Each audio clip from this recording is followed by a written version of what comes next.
বহু প্রতীক্ষার প্রতিফলন ঘটেছে গত 3 দিন আগে।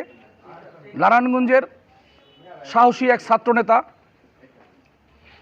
আওয়ামী বাকশালীদের আতঙ্ক ছিলেন নারায়ণগঞ্জ জেলা ছাত্রদলের সাবেক সফল সভাপতি জনাব জাকির খানকে একটি মিথ্যা মামলায় দীর্ঘদিন কারাবরণ করতে হয়েছে।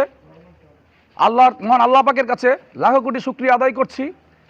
মহামান্য আদালত বিশদ আলোচনা করে তদন্ত করে জাকির খানকে এই মামলায় কোনো অবস্থায় তাকে আটকিয়ে না রাখতে পারে নাই, বেকসুর খালাস দিয়েছে।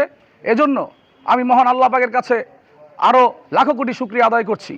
পাশাপাশি নারায়ণগঞ্জবাসী যেভাবে জাকির খানকে বরণ করে নেওয়ার জন্য অধীর আগ্রহে প্রতীক্ষার প্রহর গুনছে, কবে আসবেন সেই প্রাণপ্রিয় ছাত্রনেতা জাকির খান নারায়ণগঞ্জবাসীর মাঝে, ঠিক সেইভাবে আমি পাশাপাশি একটি কথা বলতে চাই।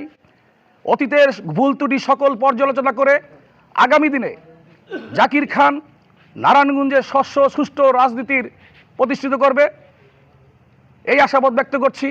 পাশাপাশি দেশনেত্রী বেগম খালেদা জিয়া এবং আগামী দিনের বাংলাদেশের ভবিষ্যৎ কান্ডারি বাংলাদেশ জাতীয়তাবাদী দলের চেয়ারপারসন ভারপ্রাপ্ত চেয়ারম্যান জনাব তারেক রহমান এবং আমাদের নেত্রী বারবার বাংলাদেশের প্রধানমন্ত্রী আপসীন দেশনেত্রী বেগম খালেদা জিয়া সুস্থ হয়ে বাংলাদেশে আমাদের মাঝে ফিরে এসে আমাদের সকল আশা পূর্ণ করতে পারেন এবং আমাদের মাঝে ফিরে আসবেন, এই আশাবাদ ব্যক্ত করে আমি আমার বক্তব্য শেষ করছি। এবং আমি আশা করব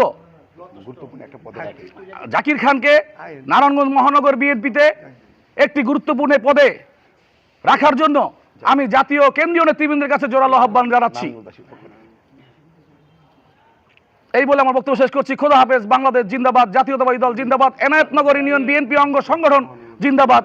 খালেদা